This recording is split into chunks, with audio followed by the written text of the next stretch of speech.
인간은 누구나 자신의 눈을 빛의 방향으로 돌릴 수 있는 권한을 가지고 있습니다. 그러나 그 권리는 다른 사람이 주지 않습니다. 자기 스스로 손에 넣는 것입니다. 영적인 생활에도 물리적 생활처럼 여러 가지 법칙이 있습니다. 유리 막대기를 적당히 헝겊에다 문지르면 전기가 발생합니다. 이것은 자연의 법칙입니다. 이처럼 신비하게 기초를 알고 있는 사람은 혼의 내부에서 자라난 진실한 의미의 외경심이 언젠가는 인식의 길을 걷는 데 필요한 힘을 일깨워 주리란 것을 알고 있습니다. 선천적으로 또는 교육에 의해 다행히도 외경심을 간직하고 있는 사람은 이미 고차적 인식의 탐구를 위한 준비가 되어 있다고 할 수 있습니다. 이러한 감정이 스스로에게 결여되어 있다고 생각한다면 지금부터 외경하는 마음을 기르는 노력을 아끼지 말아야 합니다.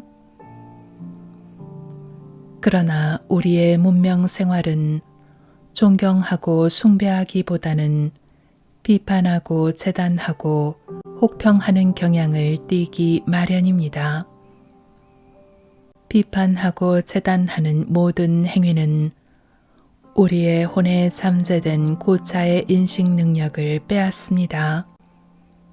거기에 반해 헌신적이고 외경하는 마음은 그 힘을 길러줍니다. 고차원의 인식을 얻기 위해 지금 우리가 해야 할 바는 인간 숭배가 아니라 진리와 인식에 대한 외경입니다. 물질 생활이 간소했던 시대의 인간은 쉽게 영적인 고향을 달성할 수 있었습니다. 숭배할 만한 성스러운 대상이 세속의 환경 속에서도 눈에 두드러지게 존재하고 있었습니다. 비판의 시대가 되자 이상적인 것이 세속에 매몰되고 존경과 외경, 숭배와 찬양과는 다른 감정들이 사람의 마음을 지배하게 되었습니다. 그 결과 외경심은 점차 배후로 밀려나가 우리들의 일상생활 속에서 거의 자취를 감추게 되었습니다. 그러므로 초감각적 인식을 추구하는 사람은 자신의 내면에서 외경심을 일깨우려는 노력을 게을리해서는 안 됩니다. 그리고 자신의 혼을 이 감정으로 가득 채워야 합니다. 그것은 연구에 의해 달성되는 것은 아닙니다. 그것은 생활을 통해서만 성취될 수 있습니다. 신비학을 배우려는 사람은 외경하는 마음을 가질 수 있도록 진솔한 태도로 스스로를 교육하지 않으면 안 됩니다. 그리고 자신의 모든 체험이나 주위 환경 속에서 숭고한 찬미의 대상을 구해야 합니다. 누군가를 만나 그 사람의 약점을 캐내고 비난할 때 나 스스로 자신의 고차적 인식 능력을 죽이고 있는 것입니다.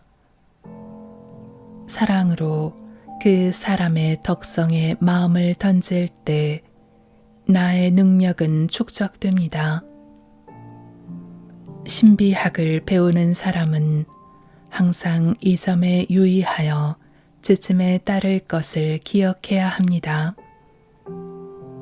모든 사물과 현상 속에 아름답고 훌륭한 부분에 주의를 기울이고 비판적인 판단을 삼가는 태도가 우리들의 혼에 얼마나 큰 힘이 되는지 이 길에 들어선 모든 신비학자는 잘 알고 있습니다. 그러나 그것이 외적인 생활 규칙에 머물러서는 아무런 의미가 없습니다. 혼의 깊은 곳에서 살아 움직여야 합니다. 인간의 자기 변혁은 내적인 사상 생활의 깊이 속에서 이루어져야 합니다. 어떤 존재에 대하여 경의를 표하는 것만으로는 불충분합니다. 이 경의는 감정의 움직임과 함께 해야 합니다. 무엇보다 사상 생활 속에 외경심이 일어나게 할 것, 이것이 신비학의 출발점입니다. 자신의 의식 속에 들어있는 불손함, 파렴치한 사고나 경멸하고 비판하는 성향에 유의하여 진실로 외경이라는 사고와 감정을 기르는 데에서 출발해야 합니다. 세계와 인생에 대한 판단을 내릴 때 모든 것을 경멸하고 비판적으로 정리해버리는 자신의 태도 속에 그 무엇이 숨겨져 있는지 거기에 주목하며 반성하는 순간은 늘 우리를 고차적 인식으로 이끌어줍니다. 또한 그 반성의 순간에 우리의 의식을 세계와 인생에 대한 찬미, 경의, 존경으로 충만시킬 때 우리의 성취는 더 빨라질 것입니다. 그 순간에 지금까지 잠들어 있던 모든 힘이 눈을 뜹니다. 영안은 이것을 통하여 열리는 것입니다. 지금까지 볼 수 없었던 사물들이 자신의 주위에서 보이기 시작합니다. 여태까지 우리는 주변 세계의 작은 부분밖에 보고 있지 않았다는 사실을 깨닫기 시작합니다. 자기 앞에 선 인간이 지금과는 전혀 다른 모습으로 나타나게 됩니다. 그러나 이 단계에서는 아직 이를테면 인간의 아우라는 볼 수 없습니다. 거기에 이르기 위해서는 보다 높은 차원의 수행이 필요합니다. 그 수행 단계로 들어서기 위한 전 단계가 바로 외경의 행입니다. 그것 없이는 모든 것이 불가능합니다. 인식의 작은 길을 걸어가는 영학을 배우는 사람의 실천은 세상의 눈에 띄지 않게 조용히 진행됩니다. 아무도 그의 변화를 눈치챌 필요가 없습니다. 그는 평소와 다름없이 일을 하고 주어진 임무를 다합니다. 변화는 외적인 눈이 미치지 않는 혼의 깊은 곳에서 일어나고 있습니다. 그 사람의 내면 생활 전체에 존경하기에 합당한 모든 존재에 대한 외경이라는 기본적인 분위기가 뿜어져 나옵니다. 이러한 단 하나의 기초 감정이 혼의 생활 전체의 중심이 되는 것입니다. 태양이 그 빛으로 생명을 가진 모든 것에 생기를 부여하듯이 외경하는 마음이 신비학도의 혼의 생명력을 던져주는 것입니다. 처음에는 존경하고 경의를 표하는 감정이 인식과 관계하리라고 생각하기는 어려울 것입니다. 인식 행위란 혼의 활동 가운데서도 특수한 능력에 속한다고 생각하기 쉽기 때문입니다. 그러나 인식 행위 또한 혼의 운동입니다. 외경하는 감정이란 혼의 양식과도 같습니다. 빵 대신에 돌을 먹으면 인간의 육체는 당연히 죽어갈 것입니다. 혼도 그와 같습니다. 존경과 경의, 외경이라는 감정은 혼을 건강하고 힘차게 하는 동시에 인식 활동에 활력을 불어넣습니다. 충분히 인정할 가치가 있는 것에 대해 과소평가하고 경멸하고 반감을 품는 행위는 우리의 인식 능력을 마비시킵니다. 영학자는 이 사실을 인간의 아우라 속에서 선명히 볼 수 있습니다. 외경하는 마음으로 충만한 혼의 아우라는 변화해 갑니다. 적황색, 적갈색 같은 색조가 사라지고 적자색의 기운이 나타납니다. 그것이 바로 인식 능력이 개발된 징표입니다. 이전에는 예감조차 가질 수 없었던 사실들이 이해되기에 이릅니다.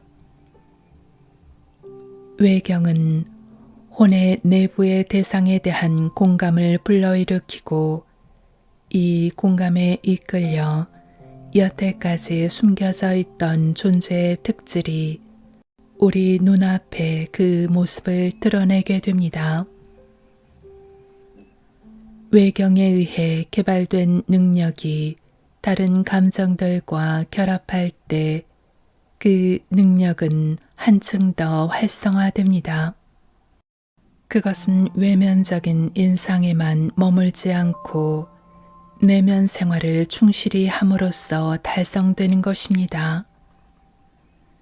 외적인 인상에서 외적인 인상으로 끊임없이 마음을 몰고 가는 사람, 항상 기분 전환의 소재만을 찾아 헤매는 사람은 인식의 길을 잃고 맙니다. 영악도가 외계에 둔감해야 된다는 말이 아닙니다. 풍요로운 내면 생활로 외부에서 주어지는 인상들을 주도할 수 있어야 한다는 의미에서 그렇습니다. 풍요로운 감정을 그 내면에 간직한 사람의 자연 체험은 특별합니다. 내면 체험이 자연의 아름다움을 열어주는 열쇠를 가져다 주기 때문입니다. 큰 바다를 항해하면서 어떤 사람은 아무런 감동도 없이 그냥 스쳐갑니다. 그러나 어떤 사람은 대자연의 영원한 속삭임을 느끼고 창조의 신비에 사로잡힙니다. 이렇게 외적 세계와 항상 풍족한 관계를 가지도록 우리는 자신의 감정이나 표상을 소중하게 길러가야 합니다. 삼라만상 하나하나가 장엄한 신성의 빛으로 충만합니다.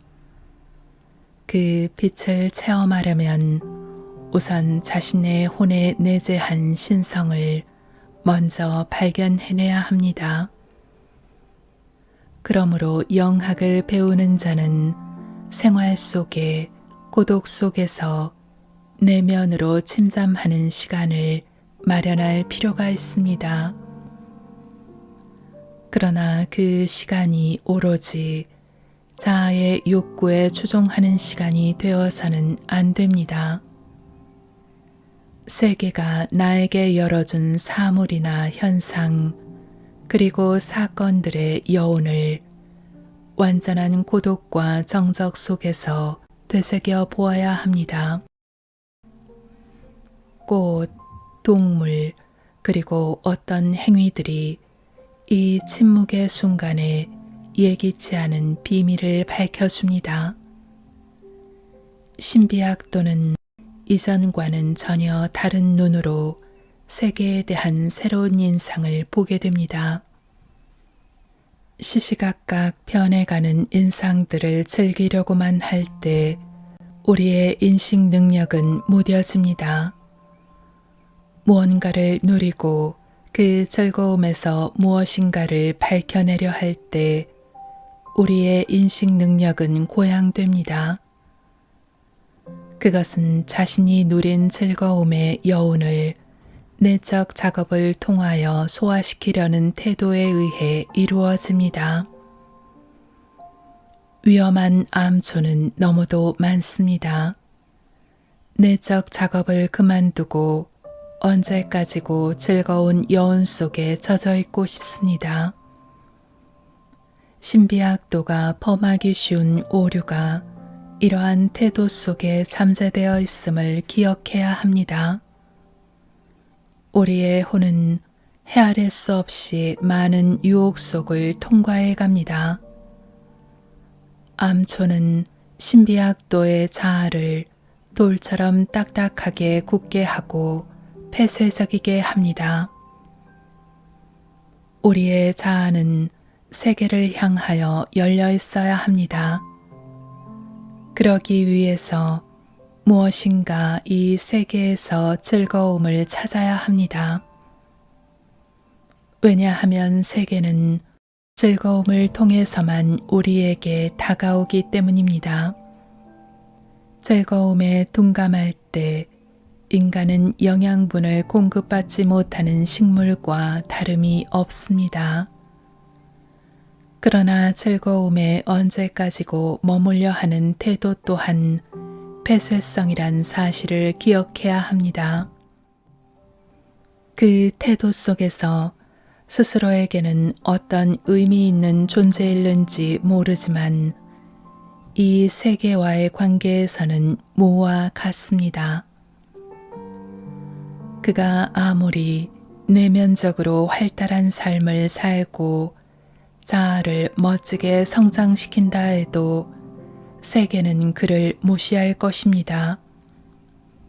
세계에 있어 그는 죽어 있습니다. 즐거움은 우리에게 세계를 보고하는 척후병입니다.